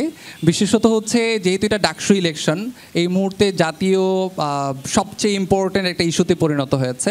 সেখানে প্রার্থীরা তাদের প্রচারণা কি করতে পারবে না সেই জায়গাটাই কিন্তু হচ্ছে আমাদের নির্বাচন কমিশন থেকে আচরণবিধিতে অনেক কিছু ক্লিয়ার করা ছিল, আবার অনেক কিছু অস্পষ্ট ছিল। যেখানে পিভিসি লাগানোর পরে তারপরে যখন ওনারা আবার নোটিশ করেছেন যে এটা লাগানো যাবে না, এর আগে আমরা একটা সিস্টেম এখানে ফলো করার চেষ্টা করেছি। আমরা ওনারা বলে দিয়েছিলেন যে কোনো পোস্টার বা কোনো লিফলেট এগুলো কোনো জায়গায় গাছে দেয়ালে কোনো জায়গায় লাগানো যাবে না। সেই জায়গাটা আমরা জিজ্ঞাসা করছি আমরা কি আলাদা একটা ফ্রেম তৈরি করে তারপরে আমরা লাগাইতে পারবো কিনা, তখন কিন্তু ওনারা জানাইছিলেন যে হ্যাঁ তোমরা লাগাইতে পারো, মানে কোনো গাছে বা দেয়ালে না লাগাইয়া। তো কমিশনের পুরোপুরি ঐকমত্য সিদ্ধান্তের বাইরে গিয়ে আমরা একজনকে নক করেছিলাম, উনি এটা জানিয়েছিলেন, ওনাদের অনুমতি নিয়েই কিন্তু এটা করা হয়েছে। আর যেহেতু এটা একটা প্রচার মাধ্যম, আমাদের 40,000 ছাত্রের কাছে যে কোনোভাবে রিচ করতে হবে, সেই জায়গায় এটা আমাদের কাছে একটা সহজ মাধ্যম হয়েছে। এটা হচ্ছে নাম্বার 1 পয়েন্ট। নাম্বার 2 হচ্ছে যখন আমাদেরকে ওনারা আবার নোটিশ করেছেন, আমরা বলেছি যে ঠিক আছে আপনারা প্রক্রিয়াল টিমের মাধ্যমে এটা দ্রুত সরিয়ে নেন, আমাদের এই জায়গা থেকে কোনো আপত্তি নাই। আমরা কিন্তু সেই জায়গায় স্বাস্থ্য এবং পরিবেশের জন্য যেটা ওনারা নোটিশ করেছেন সেই জায়গাটায় আমরা কোনো প্রকার দ্বিমত বা হচ্ছে বাড়াবাড়ি করা জোরাজুরি করা সেই জায়গাটা করিনি। আর পরিবেশের জন্য এটা ক্ষতি হইতো যদি হচ্ছে আমরা এটাকে যেখানে সেখানে ফেলাইয়া রাখতাম, যদি এটাকে দিয়ে আমরা গাছে মারতাম বা দেয়ালে মারতাম, এই জায়গাগুলো কিন্তু আমরা সতর্ক থাকার চেষ্টা করেছি। তারপর আপনার পরামর্শটি আমরা আমাদের সচেতনতার জায়গা থেকে গ্রহণ করছি। মিনহাজকে ধন্যবাদ। আনোয়ার হোসেনের কাছে প্রশ্ন ছিল লিফলেটে পলিথিনের ব্যবহার নিয়ে। যিনি প্রশ্ন করেছেন তাকে অসংখ্য ধন্যবাদ। তিনি আমাদের নিয়ে ভাবছেন, ক্যাম্পাস নিয়ে ভাবছেন, বিশ্ববিদ্যালয় নিয়ে ভাবছেন, যে সেই জায়গা থেকে আমরা তার প্রতি কৃতজ্ঞতা জানাচ্ছি। ভাই দেখেন, এই বিশ্ববিদ্যালয় আপনার, আমার, আমাদের সবার এত এত সমস্যার মধ্য থেকে আপনি এই সমস্যাটি নিয়ে এসেছেন যে ভাই আমাদের এই সমস্যাটি আমাদের দেখতে হবে। দেখেন মিনহাজ ভাই যে বিষয়ে কথা বলেছেন অনেকটাই আমাদের জায়গা থেকে এই বিষয়গুলোই ছিল। তবে আমরা চাই সবুজ ক্যাম্পাস, সুন্দর ক্যাম্পাস। সেই জায়গা থেকে আপনাদের যে সমস্যাগুলি হচ্ছে, আমি যদি নির্বাচিত হই আপনাদের সাথে নিয়ে সেই সমস্যাগুলি নিয়ে দেখব যে সমস্যার সমাধানের একটু অপেক্ষা করবেন। আপনার উত্তরটা কি শেষ কিনা, তাহলে আমরা ইয়ামিনের প্রশ্ন নিতে চাই। আচ্ছা, আমার যে কনসার্নের যে জায়গাটা সেটা হচ্ছে মানে উভয়ে কিন্তু দুইটা প্যানেলকে স্বাস্থ্য পরিবেশ সম্পাদক হিসেবে প্রতিনিধিত্ব করছে। আমার কথা হচ্ছে আপনার প্যানেল যখন প্লাস্টিককে প্রমোট করছে তখন স্বাস্থ্য পরিবেশ সম্পাদক হিসেবে আপনি কোনোভাবে আপনি দায় এড়াতে পারেন না। খুবই সিম্পল বিষয়, আপনি লিফলেট 40,000 50,000 লিফলেট আপনি প্লাস্টিক ইউজ করছেন, এই লিফলেট শিক্ষার্থীরা নিয়ে ফেলে দিচ্ছে রাস্তায় রাস্তায়, ক্যাম্পাসের সব জায়গায় আপনি প্লাস্টিকে ভরপুর, তাহলে এর দায়ভার কে নেবে? ইয়ামিনের প্রশ্নটা একজন পরিষ্কার, স্বাস্থ্য সম্পাদক হিসেবে সেটা কখনো মেনে নেওয়া যায় না। একই সাথে ঐক্যবদ্ধ শিক্ষার্থী সংসদের যিনি আছেন ওনার কাছে সেম প্রশ্ন যে বিশ্ববিদ্যালয়ের শিক্ষার্থী হিসেবে আপনার প্যানেল যখন ব্যানারকে প্রমোট করছে তখন আপনার স্বাস্থ্য সম্পাদক হিসেবে অবশ্যই আপনার দায়িত্ব আপনার প্যানেলকে বলা যে আপনি কোনোভাবেই ব্যানার ইউজ করতে পারেন না। আমরা পেয়েছি, ধন্যবাদ। প্রশ্নটা সম্ভবত অডিয়েন্সকে আপনি বলে দিয়েছিলেন, আর এটা অনুমোদন ছিল সাপেক্ষে কিন্তু আমরা করেছি। যখন বিশ্ববিদ্যালয়ে নোটিশ করেছে আমরা সেটাকে আবার ক্লোজ করে দিয়েছি। আমরা আইনের মধ্যে, আচরণ বিধির মধ্যেই সেটা করেছি এবং পরিবেশের জন্য নষ্ট হবে এরকম কোনো কিছু আমরা সেখানে করিনি। পরিবেশ সম্পাদক, আপনি বিশ্ববিদ্যালয়ের জন্য আপনাকে ধন্যবাদ। আপনি বিশ্ববিদ্যালয়ের পরিবেশ নিয়ে কথা বলছেন, আপনার প্যানেল ব্যানার এবং লিফলেট এই প্লাস্টিককে প্রমোট করছে, পলিথিনকে প্রমোট করছে, ফেলে রাখি, সেটা তো কখনোই হয় না। বিশ্ববিদ্যালয় অনুমতি দিক বা না দিক, বিশ্ববিদ্যালয় অনুমতি দিক বা না দিক, আমি পরিবেশ সম্পাদক হিসেবে অবশ্যই আমার দায়িত্ব এই বিশ্ববিদ্যালয় কিভাবে পরিবেশ বান্ধব ক্যাম্পাস করা। উত্তর মিনহাজ দিয়েছে, আনোয়ার উত্তরটা দিবেন। ইয়ামিন অনেকটাই ক্ষিপ্ত হয়ে গিয়েছেন। দেখেন, আমাদের ক্যাম্পাসটাকে সুন্দর আমাদেরই করতে হবে, আমাদের জায়গা থেকে দেখতে হবে যে আমাদের কার কোথায় সমস্যা রয়েছে। ইয়ামিন যে বিষয়গুলো তুলে এনেছেন, ইয়ামিনের জায়গা থেকে কাজ করুক, আমরা আমাদের জায়গা থেকে কাজ করব। ইয়ামিনকে সাথে নিয়ে ইয়ামিনের প্ল্যান অনুযায়ী আমরা আমাদের প্ল্যান অনুযায়ী সর্বোচ্চ চেষ্টা করব এই বিশ্ববিদ্যালয়কে আরো সুন্দর। আচ্ছা, আমরা আরেকটা প্রশ্নে যেতে চাই, ভোটারের প্রশ্ন। আসসালামু আলাইকুম, আমি SM মাহফুজুর রহমান, আরবি বিভাগ 24-25 সেশন। আমার প্রশ্ন মোহাম্মদ ইয়ামিন ভাইয়ের কাছে, সেটা হচ্ছে আপনি জুলাই আন্দোলনে আহত যোদ্ধাদের জন্য যে চিকিৎসা ব্যবস্থা করা হয়েছিল সেখানে স্বাস্থ্য মন্ত্রণালয় কর্তৃক যে চিকিৎসা টিম করা হয়েছিল সেখানে সদস্য ছিলেন। একজন চোখ হারানো জুলাই যোদ্ধা পাবলিকলি আপনার বিরুদ্ধে অভিযোগ করেছেন যে আপনি তাদের চিকিৎসায় অবহেলা করেছেন, টাকা মেরে খেয়েছেন এবং আপনি ছাত্রলীগের সাথে জড়িত ছিলেন। এ ব্যাপারে আপনার ব্যাখ্যা কি? ধন্যবাদ, উত্তর দিবেন। জি, আপনার প্রশ্নকে খুবই সাধুবাদ জানাচ্ছি। শুধু যে শিক্ষার্থী অভিযোগ তুলেছে, শুধু সেই শিক্ষার্থী ব্যক্তি ইয়ামিনকে নয়, স্বাস্থ্য উপদেষ্টা থেকে শুরু করে হাসনাত ভাই, নাহিদ ভাই, সার্জিস ভাই থেকে শুরু করে জুলাই আন্দোলনের সম্মুখ সারির প্রত্যেকটা মানুষকে নাকানি চোবানি খাওয়ানো হয়েছে। শুধু সেটা নয়, তার 19 থেকে 20 হইতে পারে না, তখনই সে এই ফেসবুক লাইভে এসে 2 দিন পর ফেসবুক লাইভে আসতো, নানাভাবে তারা মানুষকে নানাভাবে প্রডিউস করতো, মানে নানাভাবে ম্যানিপুলেট করতো সেই জায়গা থেকে। এবং এটাও সত্য যে ইয়ামিন যত শিক্ষার্থী প্রথম থেকে আন্দোলনে আহত যারা বিদেশে গেছে, প্রথম যে মানুষটা সব থেকে বেশি ভূমিকা রাখছে এবং আমলাতান্ত্রিক জটিলতা দেখানোর কারণে যারা আহতদেরকে কোনোভাবে মূল্যায়ন করে নাই, সেই আহতদের চিকিৎসা এনশিওর করার জন্য আমি আহতদের ফাইল নিয়ে এই যে আমলাদের আমি টেবিলে ছুঁড়ে মারছি যে কেন আমার আহত ভাইয়েরা কেন দ্রুত সময়ের মধ্যে বিদেশে চিকিৎসা পাবে না। এবং যে শিক্ষার্থী পাবলিকলি অভিযোগ তুলছে ওনাকে আগামী 1 সপ্তাহের মধ্যে আমি সিঙ্গাপুর পাঠানোর আমি চ্যালেঞ্জ নিয়েছিলাম যে তাকে যেন দ্রুত সময়ের মধ্যে তার চোখের নিশ্চিত করা হয়। এবং একই সাথে আরেকটা ছাত্রলীগের অভিযোগ তুলছে। আমি আপনাকে প্রশ্ন করতে চাই, আপনি কোনো ধরনের এভিডেন্স ছাড়া আপনি কোনোভাবে কাউকে ট্যাগিং করতে পারেন না। ট্যাগিং একসময় ছাত্রলীগের আমলে সবাই শিবির ট্যাগিং করতো, আর আপনারা এখন ছাত্রলীগ ট্যাগিং করেন, এটা খুবই দুঃখজনক। সবথেকে দুঃখের বিষয় হচ্ছে কারোর সাথে ছবি থাকা, আপনার এলাকার আপনার প্রতিবেশী কিংবা আপনার সম্পর্কে দাদা হয়, আপনার গ্রামের মানুষ, উনি যে দলই করুক ওনার সাথে আপনার ছবি থাকা কীভাবে আওয়ামী লীগের কিংবা ছাত্রলীগের ট্যাগিং হয় সে প্রশ্নটা আজকে সবার কাছে রাখলাম। এই যে ট্যাগিং রাজনীতি, যেটা একসময় আওয়ামী লীগের আমলে শিবির ট্যাগিং করা হতো, আর আপনারা এসে এখন ছাত্রলীগ ট্যাগিং করেন, এগুলো খুবই দুঃখজনক। আপনাকে আমি স্পষ্টভাবে বলে দিতে চাই, আপনি এভিডেন্স দেখান, এবং একই সাথে এটাও বলতে চাই, আমি একটু শেষ করি। 17 জুলাই জিয়া হলে ছাত্রলীগ তাড়ানোর ক্ষেত্রে যে ছেলেটা সম্মুখে নেতৃত্ব দিছে এবং জিয়া হলের তৎকালীন প্রভোস্ট আমার ডিপার্টমেন্টের হাউস টিউটর সরাসরি আমাকে দেখে নেওয়ার হুমকি দিয়েছিল। আপনি কিভাবে আমাকে ছাত্রলীগ ট্যাগিং করেন? What is the reason? যিনি প্রশ্ন করেছিলেন আপনার কি বলার আছে বলুন। ট্যাগিংটা আমি করি নাই, ট্যাগিং ঢাকা বিশ্ববিদ্যালয়ের ছাত্ররা করেছে। আমি জাস্ট আপনার ব্যাখ্যা জানতে চেয়েছি। আপনি আমাকে তো ভিলেন বানাই দিলেন। না, কখনোই না। দেখেন, আপনি কিন্তু একা ট্যাগিং না, এই যে এখানে মুষ্টিবদ্ধ হয়ে কিন্তু এমনটা চলছে, এটা ইয়ামিনের উত্তরে বোধহয় আসছে যে এমনটাই আসলে চলছে, রাইট? এবং সেটা ক্লিয়ারেন্স আমি বহুবার দিয়ে দিয়েছি। জি, আমরা আরেকজন শিক্ষার্থীর প্রশ্ন নিতে চাই।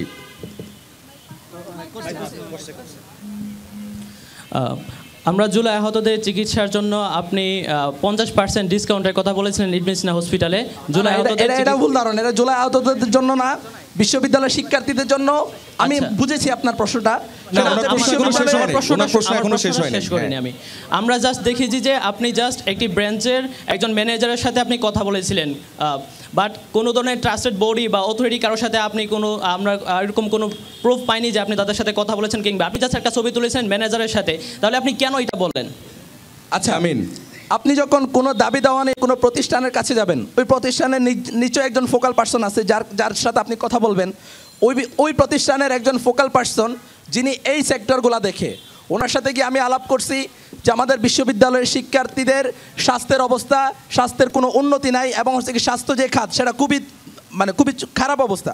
সেই জায়গায় আমি চেষ্টা করছি, আমি কনসার্ন ছিলাম যে আপনারা যদি প্রাইভেট প্রতিষ্ঠান হিসেবে আমাদের বিশ্ববিদ্যালয়ের শিক্ষার্থীদেরকে কোঅপারেট করেন, স্বাস্থ্য সেবায় যদি 50% ডিসকাউন্টের ব্যবস্থা করেন, তাহলে আমাদের বিশ্ববিদ্যালয়ের শিক্ষার্থীরা শতভাগ ভালো স্বাস্থ্যসেবা পাবে। সেই জায়গায় আমি আপনাকে স্পষ্টভাবেই বলি, আমি কোথাও বলি নাই যে 50% এটা এখন পর্যন্ত সাকসেসফুল হয়েছে। আমি যেটা বলছি যে আমি চেষ্টা করছি, এবং ওই অথরিটি যে জিনিসটা চাইছে সেটা হচ্ছে তারা বিশ্ববিদ্যালয়ের পেডে বিসিসিআর স্বাক্ষরিত একটা আবেদন যাবে, যেখানে উল্লেখ থাকবে যে আমাদের বিশ্ববিদ্যালয়ের শিক্ষার্থীদের স্বাস্থ্য সেবার জন্য 50% ডিসকাউন্ট যদি দেওয়া হয় তাহলে শিক্ষার্থীরা স্বাস্থ্যসেবা পাবে। তখন আমি বিসিসিআরের সাথে সাক্ষাৎ করছি, আমি অন্যান্য যারা অথরিটি আছেন বিশ্ববিদ্যালয়ে তাদের সাথে কথা বলছি। ওনারা বলছেন ডাকসু পরবর্তী সময়ে সে ব্যাপারে অফিসিয়ালি আলোকপাত করবে। অতএব আমি এ পর্যন্ত কোথাও বলি নাই যে এটা সাকসেসফুল হয়েছে। আমি বলছি এটা আমি চেষ্টা করেছি এবং এটা চেষ্টা করব। আমি চাই বিশ্ববিদ্যালয়ে ভর্তুকি দিক, শিক্ষার্থীদের স্বাস্থ্য খাতকে, শিক্ষার্থীদের স্বাস্থ্যসেবাকে উন্নত করার জন্য বিশ্ববিদ্যালয়ে ভর্তুকি দিক, এতে করে শিক্ষার্থীরা শতভাগ স্বাস্থ্যসেবার আওতায় আসবে। আপনাকে ধন্যবাদ। আমরা আরেকজন শিক্ষার্থীর প্রশ্ন নিয়ে আরেকটা ছোট্ট বিরতিতে যাব। আপনার প্রশ্নটা করবেন আগে। আসসালামু আলাইকুম, আমি Mohammad Ibrahim Khalil Mahi, 24-25 session isle department. আমার প্রশ্ন হচ্ছে ইয়ামিন ভাইয়ের কাছে। ইয়ামিন ভাই বলছে যে যিনি ওনার বিরুদ্ধে অভিযোগ আনছে, ওনার কথা বলছে যে উনি 1 সপ্তাহের মধ্যে ওনাকে সিঙ্গাপুর পাঠানোর ব্যবস্থা করবে। তো ভাই, এখানে আমার প্রশ্ন হচ্ছে আপনি যে সিঙ্গাপুর পাঠাবেন এখানে আয়ের উৎসটা কি? আর আরেকটা বিষয় হচ্ছে যে যারা ধরেন আহত হয়েছে, যারা ফেসবুকে পোস্ট দিবে তাদেরকে কি পাঠাবেন? আর ধরেন যারা ফেসবুকে পোস্ট দিবে না তাদেরকে কি আপনারা চিকিৎসা খরচ করবেন? উত্তরটা দিয়ে দিবেন। হ্যাঁ, খুবই সুন্দর। দেখেন, সিঙ্গাপুর পাঠানো আমি পাঠাবো না, তো আমার টাকায় পাঠাবো না, এটা পাঠাবো গভর্নমেন্ট। আমার দায়িত্বটা ছিল তাদের পেপার প্রক্রিয়া করে দেওয়া, তাদের প্রসেসিংটা আমি করে দিব।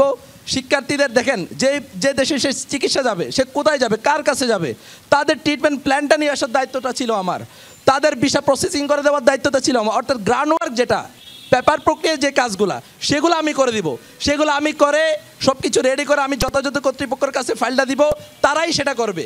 এখানে আমার পার্সোনাল কোনো জায়গা থেকে আমি যে তাদেরকে সিঙ্গাপুর পাঠাবো সেটা আমার দায়িত্ব না, সেটা দায়িত্ব স্বাস্থ্য মন্ত্রণালয়ের, সেটা দায়িত্ব মুক্তিযুদ্ধ মন্ত্রণালয়ের, আহতদের নিয়ে যারা কাজ করছে তাদের। আমার কাজটা ছিল গ্রাউন্ড ওয়ার্ক, যে পেপার প্রক্রিয়া করে দেওয়া। আমি বুঝতে পারছি, আশা করছি আপনি যখন প্রশ্ন করবেন অবশ্যই মিসকনসেপ্ট রাখা যাবে না, আপনি ক্লিয়ারলি তারপর প্রশ্ন করবেন। ধন্যবাদ। জি, আমরা বেশ কয়েকটা প্রশ্নের উত্তর পেলাম। অন্যদের আমাদের যারা শিক্ষার্থীরা আছেন তাদেরকে বলবো, আমাদের সঙ্গে আরও 5 জন আছেন, তাদেরকেও কিন্তু আপনারা প্রশ্ন করতে পারবেন। আমরা আরেকটা প্রশ্ন নিয়ে একটা বিরতিতে যাই খুব সংক্ষেপে। জি, আসসালামু আলাইকুম, আমার নাম তৌকিত আহমেদ, পাবলিক অ্যাডমিনিস্ট্রেশন। আমার প্রশ্ন ছাত্র দলের আনোয়ার ভাইয়ের কাছে। ভাই, আপনি যে ইশতেহারটা বললেন যে প্রথমত যে শব্দ দূষণ রোধ করতে পারেন, কিন্তু আমরা কিন্তু আপনার কাছ থেকে শব্দ দূষণ রোধের যে স্টেপগুলা আপনি কিভাবে করবেন এটা কিন্তু এখনও শুনতে পাইনি। সো আমি এটা শুনতে চাই আপনার কাছে। আরেকটা প্রশ্ন হলো, 5ই আগস্ট পরবর্তী সময়ে বা এই যে সময়গুলো চলে গেছে, এই সময়গুলোতে আমরা ইয়ামিন ভাইয়ের স্টেপগুলো জানি, সেখানে আপনার কি অবদান ছিল? আপনি কেন স্বাস্থ্য ও পরিবেশ এই সম্পাদক পদে নির্বাচন করতেছেন? জি, যিনি প্রশ্ন করেছেন আপনাকে ধন্যবাদ। একজন শিক্ষার্থী 2টো প্রশ্ন করেছেন, আনোয়ার হোসেন ছাত্রদল প্যানেলের কাছে, উত্তরে চলে যান। আসসালামু আলাইকুম। যে ভাই প্রশ্ন করেছেন তাকে অসংখ্য ধন্যবাদ, আপনি এত সুন্দর একটা প্রশ্ন করেছেন। আপনি প্রথম প্রশ্ন করেছেন যে শব্দ দূষণ রোধ আমরা কিভাবে করতে পারি। দেখেন, আমাদের বিশ্ববিদ্যালয়ের সব থেকে বড় যে সমস্যা সেটা হচ্ছে আমাদের বিশ্ববিদ্যালয়ের ভিতর দিয়ে গাড়ি চলছে। এই গাড়ির কারণে হচ্ছে আমাদের একটা বৃহৎ শব্দ তৈরি হয়। সেই গাড়ি এইখান থেকে বিশ্ববিদ্যালয়ের ভিতর থেকে না গিয়ে বিশ্ববিদ্যালয়ের বাহির দিক দিয়ে যে বিকল্প কোনো রাস্তা ব্যবহার করা যায় কিনা সেই জায়গাটা আমরা দেখব।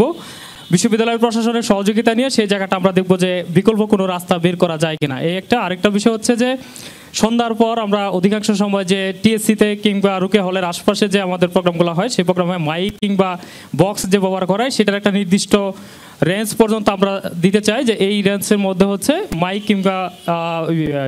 মাইক কিংবা ওই বক্স বাজতে পারে, এর উপরে যেন না যায়। আর রাত 10টার পর যেন কোনোভাবেই যেন আমাদের এই বিশ্ববিদ্যালয়ের ক্যাম্পাসের ভিতরে কোনো মাইক কিংবা মাইক যেন না ব্যবহার করা হয়, সেই জায়গাটা আমরা দেখবো আর কি। এরপরেও আমাদের যদি আরও কোনো ওয়ে বের হয় আপনাদের সহযোগিতা নিয়ে, আমরা সকলের সহযোগিতা নিয়ে, আমাদের আরও অপোনেন্ট রয়েছেন তাদের সহযোগিতা নিয়ে সেটার আমাদের যিনি স্টুডেন্ট প্রশ্ন করেছিলেন তার মাইক্রোফোনটা একটু অন করতে হবে। সম্পূরক প্রশ্ন। ভাই, আমার প্রশ্ন হলো, আপনি যে বলছেন যে বিকল্প রাস্তা বের করবেন, আমার প্রশ্ন হলো আপনি বিকল্প রাস্তাটা আসলে কীভাবে বের করবেন? আপনি যদি বিকল্প রাস্তা এর আগে আমাদের প্রক্টোরিয়াল টিম যে পদক্ষেপগুলো নিয়েছিল সেখানে আসলে বাস্তবায়ন করেন, আমি জানতে চাচ্ছি যে আপনার কাছে স্পেসিফিক কী পরিকল্পনা আছে? আর আপনি যে বলছেন নির্দিষ্ট রেঞ্জ, সেই নির্দিষ্ট রেঞ্জের মাত্রা আসলে কতটুকু হবে বা কত ডেসিবেল হবে? আপনার কাছে এই প্রশ্নটা যদি স্পেসিফিকভাবে করি, দেখেন কত ডেসিবেলটা পর্যন্ত আপনি নিতে পারবেন, এটা হচ্ছে বড় প্রশ্ন। আমরা চাচ্ছি বিশ্ববিদ্যালয়ের সহযোগিতা নিয়ে যতটুকু শিক্ষার্থীদের জন্য সুবিধাজনক হয় সেই রেঞ্জটুকু রাখতে চাই, এর বাইরে আমরা রেঞ্জ দিতে চাচ্ছি না। যে দেখেন, আমরা যখন উনি মনে হয় জানতে চাচ্ছে যে এই রেঞ্জটা কত হবে, কত ডেসিবেলের মধ্যে হবে। আপনার এটা নিয়ে কোনো স্টাডি করা আছে কিনা? না, এই বিষয়ে আমার স্টাডি করা নেই, তবে আমরা চাচ্ছি যে সকলের সহযোগিতা নিয়ে সেই রেঞ্জ পর্যন্ত যেতে, এই জায়গাটা চাচ্ছি। ওনার আরেকটা প্রশ্ন ছিল অবদান সংক্রান্ত, রাইট? 5ই আগস্ট পরবর্তী সময় দেখেন, আমি আসলে অনলাইন মুখে খুব বেশি মানুষ না, আমি অফলাইন মুখে মানুষ, কাজ করতে পছন্দ করি। কাজের জায়গা থেকে আমি আমার জায়গা থেকে স্বচ্ছ থাকার চেষ্টা করি। আমি যেখানে যতটুকু কাজ করি আমি স্বচ্ছতার জায়গা থেকে চেষ্টা করি। যেহেতু ঢাকা বিশ্ববিদ্যালয়ের শিক্ষার্থীরা প্রত্যেকেই এক একজন ট্যালেন্টেড ব্যক্তিত্ব, আমি আমার জায়গা থেকে কতটুকু স্বচ্ছ ছিলাম সেই জায়গাটা তারা দেখবে। আমি আমার জায়গা থেকে কি করেছি সেটা বলি, যে আমি ঢাকা বিশ্ববিদ্যালয়ে দেখেন আমাদের যে প্যানেল, ছাত্রদলের প্যানেল থেকেও কিন্তু বৃক্ষরোপণ কর্মসূচি পুরা ক্যাম্পাসে কিন্তু সবুজায়ন করার জন্য বৃক্ষরোপণ কর্মসূচি ছিল, সে জায়গায় আমি ছিলাম। অল্প কিছুদিন আগে 1 থেকে 1.5 মাস বা 2 মাস আগে হচ্ছে আমি একটা হচ্ছে হেল্প অ্যাপস, মেয়েদের জন্য একটা হেল্প অ্যাপ ছিল, যেটা মোহাম্মদপুর থেকে এই নারায়ণগঞ্জ বা এই রাস্তায় এই অ্যাপসটা ব্যবহার করা হবে, যে এই অ্যাপসের মাধ্যমে কোনো মেয়ে যদি হ্যারাসমেন্টের শিকার হয় সাথে সাথে ফোনে যেন কল দিয়ে সাংবাদিক কিংবা হচ্ছে পুলিশ প্রশাসনের মাধ্যমে সেই সহযোগিতাটা পায়, সেই জায়গাটা থেকে আমি কাজ করেছি। 1800 সাংবাদিকরা সেই সংগঠনে রয়েছে। এরপর আমাদের যে জিএস, আমাদের প্যানেলের জিএস কমল মেডি 8 নিয়ে একটা জায়গায় কাজ করেছে, বিভিন্ন জায়গায় হেল্প স্বাস্থ্য আমি সেটাই বলছি। আমি হচ্ছে কমল মেডি 8 এর সাথে জড়িত ছিলাম, তাদের সাথে আমি আমার জায়গা থেকে সর্বোচ্চ এফোর্ট ওইখানে দিয়েছি। এখন আমি অনলাইনে হয়তো অনেক কিছুই আপনারা দেখেন নাই, অফলাইনে অনেক কাজ করেছি। আমরা চাই আমাদের জায়গা থেকে আপনাদের সহযোগিতা নিয়ে আরো কাজ করতে। পয়েন্ট অফ অর্ডারে প্রশ্ন করবেন মিনহাজ। প্রশ্নর আগে যিনি অডিয়েন্স প্রশ্ন করেছেন, প্রশ্ন সব একজন দুইজন ব্যক্তির কাছে যাচ্ছে, আমি একটু সম্পর্কে উত্তর দিতে চাই। এখানে আমার কিছু পরিকল্পনা আছে। শব্দ দূষণ নিয়ন্ত্রণ করার ক্ষেত্রে আমাদের ঢাকা ইউনিভার্সিটির বেশ কিছু রাস্তা আছে, এটা পুরোপুরি ঢাকা শহরের একটা মধ্যবর্তী পয়েন্টে হওয়ার কারণে পুরোপুরি নিয়ন্ত্রণটা এটা সম্ভব না, এটা স্বীকার করতেই হবে। এখানে কিছু রাস্তা আছে সিটি কর্পোরেশনের আন্ডারে, কিছু আছে ইউনিভার্সিটি অ্যাডমিনিস্ট্রেশনের আন্ডারে, কিন্তু নিয়ন্ত্রণ করার অনেকগুলো জায়গা আছে। যেরকম ডিওএইচএস এরিয়াতে যেরকম হচ্ছে রেস্ট্রিক্টেড, বিশেষ করে রিক্সার যে পরিবহনটা আছে রেজিস্টার, যে আসবে নীলক্ষেতে নেমে যাবে, এরপর এখানে রেজিস্টার যে কয়টা রিক্সা অ্যালাউ থাকবে শুধু সেগুলোতেই ছাত্ররা চলতে হবে। এবং আরেকটা গুরুত্বপূর্ণ পয়েন্ট হচ্ছে আমাদের মুজিব হলের যে নতুন বিল্ডিংটা হয়েছে পাশ দিয়ে সারাক্ষণ হর্নগুলো বাজতে থাকে। একটা ছাত্র ফার্স্ট ইয়ার টু মাস্টার যদি 5 বছর এখানে থাকে, সে নিশ্চিতভাবে একজন মানসিক রোগী হিসেবে এখান থেকে বের হওয়া লাগবে। সেখানে যদি হচ্ছে উচ্চমানের একটা গ্লাস দিয়ে একটা প্রোটেক্টর সিস্টেম করে দেওয়া যায়, তাহলে দেখা যাবে সাউন্ডটা রিফ্লেক্টেড হয়ে অপোজিশনের দিকে চলে যাবে, ছাত্ররা সেই শব্দ দূষণ থেকে বেঁচে যাবে। এরকম অনেকগুলো জায়গায় কাজ করার আসলে সুযোগ আছে, যেটা সিটি কর্পোরেশনের সাথে কিছু সমন্বয় করতে হবে এবং হচ্ছে ইউনিভার্সিটি অ্যাডমিনিস্ট্রেশনের সাথে কিছু সমন্বয় করতে হবে। একটা প্রশ্ন আছে আমাদের সহ একজন আলোচকের কাছে, করে ফেল প্লিজ প্লিজ। হ্যাঁ, আমি একটু আমার ইয়ামিন ভাইয়ের কাছে প্রশ্ন রাখতে চাই। প্রশ্নটা হচ্ছে আপনার ফেসবুক স্ট্যাটাসেও দেখেছি, বিভিন্ন জায়গায় দেখেছি আপনি এখন ঢাকা থেকে আপনার বাড়ি কক্সবাজার যাইতে প্রায়শই বিমানে যান, এবং হচ্ছে এই যে জায়গাটা আমি শুনেছি আপনি আপনার এলাকায়, একটু প্রশ্ন শেষ করতে দেবেন প্লিজ, আপনি আপনার এলাকায় মেয়র নির্বাচনও করবেন, এটাও আমি শুনেছি, আপনার এলাকা থেকেই শুনেছি। তো এই পরিকল্পনাটা আসলে কি, মানে আপনার আসলে ফাইন্যান্সটা কোথা থেকে হয়? প্রশ্নটা শেষ করব। এবং যেহেতু হচ্ছে আপনি বলেছেন একজন ট্যাগিং করেছে, আমার কাছে লটস অফ পিকচার আছে আপনার, আপনি নির্বাচনী প্রচারণায় অংশগ্রহণ করেছেন, আওয়ামী লীগের এমপিকে মিষ্টি খাওয়াচ্ছেন, পরবর্তীতে আবার বিএনপির একজন এমপির সাথেও ছবি দেখেছি, আপনি নেতা গোত্রের সাথে ভালোই চলাচল। আমার কিন্তু জামাতের আমিরের সাথে ছবি আছে, আমার কিন্তু জামাতের আমিরের সাথে ছবি আছে, তাহলে এটা কি আপনি বলবেন যে আমি শিবির করি?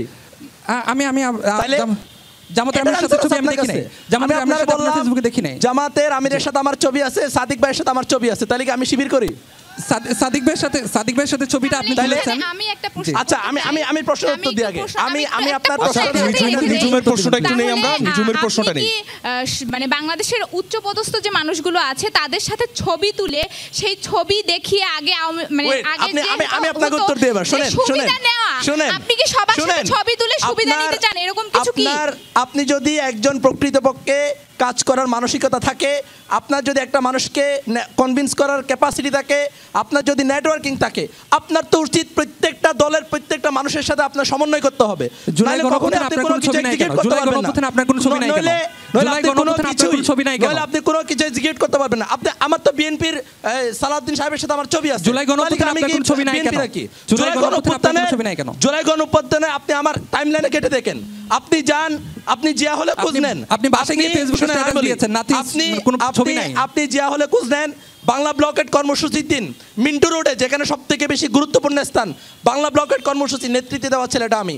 বিশ্ববিদ্যালয়ের আমি বলি, জিয়া হলের যত ফার্স্ট ইয়ার সেকেন্ড ইয়ার শিক্ষার্থী আছে তাদেরকে ছাত্রলীগের প্রোগ্রামে না পাঠিয়ে তাদেরকে আমি বলতাম যে তোমরা আন্দোলনে যাও, ছাত্রলীগের যেটা করার সেটা নিয়ে তোমাদের কোনো পাত্তা দেওয়ার সময় নাই। আপনি জানেন না, আপনি জানেন না জিয়া হলে আমার সেশনে যে ছেলেটা সব থেকে বেশি ছাত্রলীগের টার্গেটেড ছিল সেটা আমি। এমন অসংখ্য রাত আছে আমাকে রাতে হল থেকে বের করে দেওয়া হয়েছে, কারণ আমি হাসনাত ভাইয়ের সাথে রেজিস্টার বিল্ডিং এর আন্দোলন করেছি, আমি শিক্ষার্থীদের অধিকার আন্দোলন করেছি। আমি বলি এই ছবি আপনার হাসনাত ভাই বঙ্গবন্ধুকে নিয়ে লিখেছে, তাহলে কি হাসনাত ভাই কি আওয়ামী লীগের হয়ে গেছে নাকি? অদ্ভুত ব্যাপার। এরকম চিলি মেন্টালিটি নিয়ে আমি এই প্রশ্ন অলরেডি উত্তর দিচ্ছি। এরকম চিলি মেন্টালিটি নিয়ে আপনি বিশ্ববিদ্যালয়ে ডাকসু ইলেকশন করতেছেন, এটা আমার খুবই হাস্যকর ব্যাপার। ব্যক্তিগত আক্রমণ করবেন না প্লিজ। এরপরে আমি একটু শেষ করি। আপনার এলাকার প্রতিনিধি আপনার প্রতিবেশীর সাথে আজ থেকে ৬-৭ বছর আগে, ধরেন আপনার ৬-৭ বছর আগে আপনার রাজনৈতিক আইডিওলজি ছিল, আমি বিশ্ববিদ্যালয়ের 2021 সালে 6-7 বছর আগে আমার মেন্টালিটি কীরকম ছিল এই সেটা নিয়ে আপনি আমার এখন তুলনা করতে পারবেন? কখনোই না। আমি শেষ করি। এরপরে আমি বলি আপনার ভুল ধারণা হচ্ছে, আপনার যে ভুল ধারণা সেটা হচ্ছে আপনি বলছেন যে আওয়ামী লীগের নির্বাচনী নির্বাচনী প্রচারণায়। নো, সেটা সেদিনের না, সেটা হচ্ছে আপনার প্রতিবেশী, একই কবরস্থানের মানুষ, একই মসজিদের মানুষ, আপনার সম্পর্কে দাদা হয়, সে মেয়র নির্বাচিত হওয়ার পরে তার সাথে আপনার ছবি থাকা কিভাবে আপনার অপরাধ হয়? আপনার দাদা আওয়ামী লীগ করে, আপনার কাছে আমি করলাম। ধন্যবাদ, জানলাম আপনার দাদা আওয়ামী লীগ করে। আমরা এই টপিকটা শেষ করি। শুধু সেটা নয়, এমন অসংখ্য রাত আছে। শুধু জিয়াহল ছাত্রলীগের তৎকালীন সাধারণ সম্পাদক শান্ত, তার বিগত 2 বছরের পোস্ট আমাকে 1 ঘন্টার আলটিমেটামে শেয়ার করা হয়েছে। কেন করানো হয়েছে? আমি তাদের আইডিওলজি আমি মানতাম না, তাদের যে কোনো কিছুতে আমি প্রতিবাদ করতাম। আপনি যা হলে কি খোঁজ নেন যে এগুলো তো আমাকে এমনি এমনি করানো হয় না। এই ছবিটা কখনকার? আপনি আক্রমণাত্মকভাবে মারতেছেন, এই ছবিটা কখনকার? এটা আপনি না যায় না। আপনি যখন একটা কথা বলবেন, শুনেন, আপনি যখন একটা কথা বলবেন, আপনি কি ছবিটা দেখতে পাচ্ছেন? হ্যাঁ, মানে তিনি যে ছবিটা দেখাচ্ছেন আপনি আরেকবার দেখেন, একটু ভালো করে দেখেন। আপনার প্রেক্ষাপট জানা দরকার। সেটা হচ্ছে কি, মানে আক্রমণের স্টাইলটা দেখতেছি। গণতান্ত্রিক ছাত্র সংসদ প্রতিষ্ঠা হওয়ার দিন, যেদিন প্রাইভেটের সাথে বিশ্ববিদ্যালয় গ্যাঞ্জাম লাগছিল, ওই দিনের ছবি। এবং আপনি ভালো মারামারি করতে পারেন তাহলে। আপনি 27 ফেব্রুয়ারি 2025, আপনি 27 ফেব্রুয়ারি 2025 আমার টাইমলাইনে যাবেন, এটার ক্লারিফিকেশন আছে, সেখানে ভিডিও এভিডেন্স আছে। আমি বাঁচানোর জন্য চেষ্টা করছি। আপনি একটা ছবি নিয়ে এটা বাঁচানোর স্টাইল। আমি আপনাকে ভিডিওর কথা বলছি, আপনি ভিডিওর কথা বলছি। আপনি আমার টাইমলাইনে যান, আমার ভিডিও আছে ওইখানে, আপনি যান, আপনি কি চেক করে দেখেন। আমি দেখতে পাচ্ছি আপনি জামা ছিঁড়ে নিচ্ছেন। শুনেন, আমি ছবিতে দেখতে পাচ্ছি জামা ছিঁড়ে নিচ্ছেন। আপনি কোনো কিছু চেক না করে, যা ইচ্ছা তাই বলে যাবেন, এটা তো হইতে পারে না। ধন্যবাদ। আমরা আরেকটা প্রশ্নে যাই, আরেকটা প্রশ্নে যাই দরকার। আমি আরেকটা প্রশ্নে যাচ্ছি। জি, আচ্ছা, আমার প্রশ্ন হচ্ছে নিজুমের কাছে। আমি আকিবুল ইসলাম আকিব, লোক প্রশাসন বিভাগ, 2021। 5ই আগস্ট পরবর্তী সময় বাংলাদেশে তো হচ্ছে ঢাকা বিশ্ববিদ্যালয় ডাকসু হবে, এটা তো প্রায় সবাই জানে। সেজন্য সবাই স্বাস্থ্য এবং পরিবেশ নিয়ে অনেক কাজ করছে, কিন্তু 5ই আগস্টের পূর্বে আপনার কি এগুলো নিয়ে কোনো এক্সপিরিয়েন্স আছে, বা আপনি কেন মনে করেন আপনি এই ইশতেহার যেগুলো দিচ্ছেন বাস্তবসম্মত, বা আপনি 1 বছরের মধ্যে করতে পারবেন? নিজুম, সংক্ষেপে। আমি ঢাকা বিশ্ববিদ্যালয়ে এসেছি 2022 সালে, এবং আসার শুরুর থেকে আমি পরিবেশ, স্বাস্থ্য এবং শিক্ষার্থীদের অধিকার নিয়ে কথা বলেছি। যখন আওয়ামী লীগ সরকার ক্ষমতায় ছিল 2022 সালে, তখন আমি প্রথম এই যে গেস্ট রুম অপসংস্কৃতি এর এগেনস্টে লেখালেখি শুরু করি, এবং এই থেকেই আমার শুরু হয় শিক্ষার্থীদের অধিকার নিয়ে কথা বলা, একটা ক্যাম্পাসকে একটা কাঙ্ক্ষিত ক্যাম্পাসে রূপ দেয়া। সেই লক্ষ্যে আমি লেখালেখি করেছি, এবং ঢাকা বিশ্ববিদ্যালয় পরিবেশ সংসদ নামের একটি ক্লাব আছে, আপনারা জেনে থাকবেন, সেখানে যুক্ত হই এবং পরিবেশ সংসদের সাথে আমি দীর্ঘদিন ধরে কাজ করি। সেখানে আমি কমিটিতে ছিলাম। আপনারা সামনে দেখতে পাচ্ছেন মল চত্বরে নতুন কিছু গাছ লাগানো হয়েছে। সেই গাছ লাগানোর ক্ষেত্রে ঢাকা বিশ্ববিদ্যালয় পরিবেশ সংসদ এবং আরবরিকালচার একসাথে কাজ করেছে, ওখানে আমার সক্রিয় অংশগ্রহণ ছিল। এগুলোর আগেও 5 আগস্টের আগেও আমি আমার লেখালেখির মাধ্যমে আমার ক্যাম্পাস আমি কিভাবে দেখতে চাই, কীরকম চাই, এবং পরিবেশ রক্ষার জন্য আমি পরিবেশ সংসদের সাথে কাজ করেছি। এছাড়াও আমি আরবরিকালচারের সাথে কাজ করেছি, এবং যখন যেখানে যেভাবে সুযোগ পেয়েছি শিক্ষার্থী এবং ক্যাম্পাস কীরকম চাই সেই বিষয়ে কাজ করেছি। এবং 5ই আগস্ট পরবর্তী সময়ে আমি নতুন বছরে আমাদের একটা উৎসব হয়েছিল পরিবেশ সংসদ থেকে, যে ফানুস কিংবা আতশবাজি নয়, প্রকৃতির প্রতি ভালোবাসাই হোক নতুন বছরের আনন্দ উদযাপন, গ্রিন ক্যাম্পাস, ক্লিন ক্যাম্পাস। এছাড়া ক্যাম্পাসে 600-র বেশি আমরা গাছ লাগিয়েছি। আমরা ট্রি সেন্সাস নামের একটি গবেষণা করেছি। আমি আমার প্রতিদ্বন্দ্বীদেরকেও একটু বলতে চাই, এই গবেষণার মাধ্যমে আমি চিহ্নিত করার চেষ্টা করেছি ক্যাম্পাসে কোন গাছের অবস্থা কি, কোনোটা ঝুঁকিপূর্ণ কিনা, ডালপালা ছাঁটাই করতে হবে কিনা, সেই তথ্যগুলো আমার কাছে রয়েছে। আমি বাদেও যদি কেউ নির্বাচিত হন, এই বিষয়ে যদি কাজ করতে চান, আমি আপনাদেরকে তথ্য দিয়ে হেল্প করতে পারবো। এছাড়াও আমরা একটা অ্যাপের আওতায় নিয়ে গিয়েছি, যে ক্যাম্পাসে আমাদের কোথায় কোন গাছ আছে এবং আর কি গাছ কোথায় কোনভাবে লাগালে সেটা আরও বেশি সুন্দর হবে, ফলপ্রসূ হবে। সো এই কাজগুলো আমি, এছাড়াও আরও অনেক কাজ রয়েছে, আমি আমার কিছু স্পেসিফিক কাজ আপনাদের সামনে তুলে ধরলাম। মাইশা এবং মইনুলের কাছে প্রশ্ন আছে কিনা কারো? মাইশা এবং মইনুলের কাছে প্রশ্ন। জি, আসসালামু আলাইকুম। আমি আবির মাহমুদ, স্বাস্থ্য অর্থনীতি ইনস্টিটিউট, 23-24 সেশন। আমার স্পেসিফিক কারো কাছে না, আমি আসলে সবার কাছে প্রশ্ন যাচ্ছি। আপনারা যেহেতু স্বাস্থ্য ও পরিবেশ বিষয়ক সম্পাদক পদে দাঁড়িয়েছেন, আমরা জানি আমাদের দেশে ফুসফুস ক্যান্সারে সবথেকে বেশি মানুষ মৃত্যু একটা দাঁড়িয়েছে, এবং এইটার সবথেকে মেন একটা কারণ ধূমপান। আমরা লাইব্রেরির সামনে, সোশ্যাল সায়েন্স ফ্যাকাল্টির সামনে, মুকাররম হোসেন টিএসসি মল চত্বরে অবাধে ধূমপান দেখতে পাচ্ছি। এই ধূমপান সম্পূর্ণরূপে ক্যাম্পাসে নিষিদ্ধ করার জন্য আপনারা কি পদক্ষেপ গ্রহণ করতে চান, এবং ঢাকা বিশ্ববিদ্যালয়কে একটা সম্পূর্ণ ধূমপান ধূমপানমুক্ত ক্যাম্পাস, একটা নিরাপদ ক্যাম্পাস, একটা নিরাপদ ফুসফুসের দেওয়ার ক্যাম্পাস হিসেবে আপনাদের কি করণীয় যাচ্ছে? আরেকটা আমার প্রশ্ন নৈতিক পরিবেশ নিয়ে। মল চত্বর, টিএসসি, কার্জন হলে আমরা যখনই যাই বহিরাগত বহু ছেলে মেয়ে বিভিন্ন ধরনের অনৈতিক এবং নানা ধরনের শিষ্টাচার বহির্ভূত কর্মকাণ্ডে তারা জড়িত থাকে। এটাও একটা নৈতিক পরিবেশের মধ্যে অংশ। আমরা আমাদের অভিভাবকদেরকে নিয়ে আসতে পারি না এই নৈতিক পরিবেশ স্খলনের কারণে। এখন এই নৈতিক পরিবেশ যে অপদমিত হয়েছে এইটার উন্নতি ঘটাতে এবং সকল ধরনের সামাজিক বহির্ভূত কর্মকাণ্ড রোধ করার জন্য আপনাদের আসলে কি ইশতেহার এবং কি পরিকল্পনা আপনারা আসলে বিশ্ববিদ্যালয়ের শিক্ষার্থীদের সামনে তুলে ধরতে চান? আগে মাইশা বলবেন আপনার কর্মপরিকল্পনা সংক্ষেপে। ধন্যবাদ অডিয়েন্সকে এই ধরনের কোশ্চেন করার জন্য। আমি আমার ইশতেহারে প্রথমেই বলেছি মাদক মুক্ত ক্যাম্পাস, মাদক মুক্ত ধূমপান মুক্ত ক্যাম্পাস গড়ে তুলতে হল ভিত্তিক এবং ডিপার্টমেন্ট ভিত্তিক মাসিক ডোপ টেস্টের ব্যবস্থা গড়ে তুলব। মাসিক ডোপ টেস্টের মাধ্যমেই আসলে এই বিষয়টা আমার মনে হয় রোধ করা সম্ভব। আর আমি যদি আপনার দ্বিতীয় প্রশ্নে যাই যে বহিরাগত নিয়ন্ত্রণ বা অনৈতিক যে কোনো কাজের বিরুদ্ধে আমার কি স্টেপ থাকবে, আসলে এই বিশ্ববিদ্যালয়ের বেশ অনেকবারই প্রচেষ্টা নিয়েছে যে বহিরাগত নিয়ন্ত্রণের ক্ষেত্রে। আসলে এখন পর্যন্ত বহিরাগত নিয়ন্ত্রণ করতে পারিনি। তবে আমরা বহিরাগত নিয়ন্ত্রণের ক্ষেত্রে আরও কিছু স্টেপ নিতে পারি, যে বিশ্ববিদ্যালয়ের কার্ড বা বিশ্ববিদ্যালয়ে যাদের সাথে কোনো মানুষ থাকবে এরা ব্যতীত অন্য কেউ এই বিশ্ববিদ্যালয়ে প্রবেশ করতে পারবে না। বা আমরা ছুটির দিনগুলোতে বিশেষত বহিরাগতরা বেশি আসে, সেক্ষেত্রে আমরা ভলেন্টিয়ারিং বা মনিটরিংয়ের একটা ব্যবস্থা করার মাধ্যমেই আমরা এই জিনিসটাকে রোধ করতে পারি। জি মইনুল, একই প্রশ্নে মইনুলের উত্তর। জি আচ্ছা, প্রশ্নকারীকে ধন্যবাদ জ্ঞাপন করছি। প্রথম যেই অপশনটা ছিল এটা আমার নির্বাচনী ইশতেহারে আছে, যে যেই জিনিসটা হচ্ছে যে মাদকমুক্ত ক্যাম্পাস, এটা তো আমরা প্রত্যেকেই চাই, কিন্তু এখানে হচ্ছে যে দেখা যায় যে এটা অনেকের নেশা হয়ে যায় এবং এদেরকে ফিরানোর জন্য যেই জিনিসটা আমি বলেছি যে এখানে হচ্ছে যদি তাদের রিহ্যাবিলিটেশন বা পুনর্বাসনের দরকার হয়, সেক্ষেত্রে হচ্ছে ডক্টর মুর্তজা মেডিকেল সেন্টার যে নতুন বিভাগ সংযোজন এবং সেখানে হচ্ছে তাদের রিহ্যাবিলিটেশনের ক্ষেত্রে যে একটা ব্যবস্থা গ্রহণ, এইটা আমি নিশ্চিত করব। আমি এই জিনিসটা আমার ইশতেহারে সংযুক্ত করেছি। আর এর পাশাপাশি বহিরাগত নিয়ন্ত্রণের ক্ষেত্রে আমরা অলরেডি হচ্ছে সবাই যেই জিনিসটা চাচ্ছি এবং প্রক্টোরিয়াল টিমের মাধ্যমে আপনারা দেখবেন যে মল চত্বর এবং এই জিনিসগুলা যেখানে হচ্ছে প্রক্টোরিয়াল টিমই মেনটেন করতে হচ্ছে ব্যর্থ হচ্ছে। তো এই ক্ষেত্রে যখন আবার দেখা যায় যে কার্জন হলে যখন কার্ড দিয়ে প্রবেশ করতে বলে, তখন আবার আমরা শিক্ষার্থীরাই আন্দোলন করি যে হচ্ছে আমাদেরকেও কেন হচ্ছে একটা কার্ড নিয়ে আসার জন্য ঢুকতে দেওয়া হয় না। তো এই ক্ষেত্রে আমাদের শিক্ষার্থীদেরকেও যথাসম্ভব হচ্ছে আমাদেরকেও হচ্ছে হেল্পফুল হতে হবে, যে যাতে হচ্ছে আমরাই আমাদের ক্যাম্পাসকে বিনির্মাণ করব, যেইভাবে বিনির্মাণ করব এক্ষেত্রে আমাদেরকেও এগিয়ে আসতে হবে। এক্ষেত্রে আমরাই যদি হচ্ছে এখানে কার্ড সিস্টেম চালু হয়, আমাদেরকেও সর্বাত্মক সহায়ক ভূমিকা পালন করতে হবে বলে আমি মনে করি। ধন্যবাদ সবাই। আপনাকে ধন্যবাদ। খুব সংক্ষেপে উত্তর নেব নিজুমেরও। আপনি খুব গুরুত্বপূর্ণ একটা প্রশ্ন করেছেন, আপনাকে অসংখ্য ধন্যবাদ। আপনি যে বিষয়টা নিয়ে কনসার্ন, এটা আসলেই খুবই গুরুত্বপূর্ণ। আমারও মনে হয় ক্যাম্পাসটাকে ধূমপানমুক্ত করা প্রয়োজন। সেক্ষেত্রে এই যে প্রসেসটা, পুরোপুরি যে প্রক্রিয়াটা, সেটা বেশ জটিল।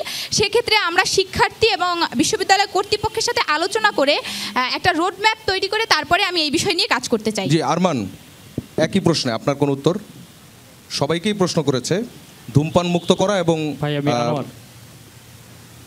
জি সরি আনোয়ার জি দুঃখিত ভাই, আপনার দুইটা প্রশ্ন অত্যন্ত গুরুত্বপূর্ণ। আমি গতকালকে চ্যানেল 24 আমি বলে এসেছি যে প্রথম যে কাজটা থাকবে আমি যদি নির্বাচিত হই, টিএসসি এবং টিএসসির আশপাশ থেকে অনৈতিক এবং বহিরাগত নিয়ন্ত্রণ করার জন্য প্রথম যে স্টেপটা, সেই স্টেপটা আমি নিব যদি আমি আমার জায়গা থেকে ইলেক্টেড হই। এরপর যে বিষয়টা আপনি বললেন সেটা হচ্ছে ধূমপান। দেখেন, দেশের একটা বৃহৎ সংখ্যার মানুষ হচ্ছে ধূমপানের সাথে জড়িত, এটা অস্বীকার করার সুযোগ নেই।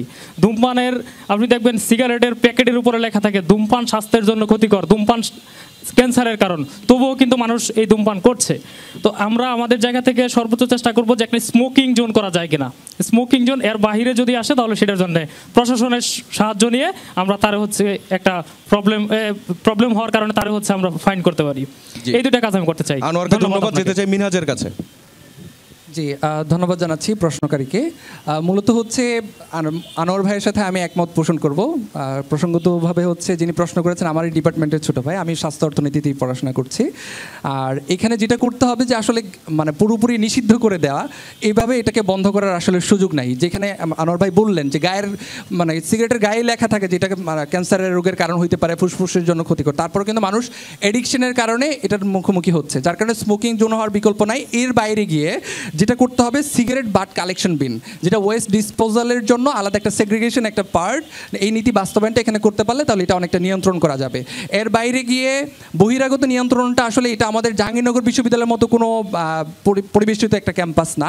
আগেই বলেছি যে এখানে শব্দ দূষণটা যেই কারণে নিয়ন্ত্রণ করা যাবে না, বহিরাগত এখানে একই কারণে নিয়ন্ত্রণ করাটা অনেকটা অসম্ভবের পর্যায়ে। তবে সন্ধ্যার পরে যেন হচ্ছে কোনো বহিরাগত আড্ডা বা কোনো অপ্রীতিকর ঘটনা যেন না ঘটে, সেই জন্য অবশ্যই প্রক্টোরিয়াল টিমের সদস্য বাড়াইতে হবে, তাদেরকে ফাংশনাল করতে হবে, তাহলে এই অপ্রীতিকর কাজগুলো দমন করা সম্ভব। জি, শাহরিয়ার মোহাম্মদ ইয়ামিন।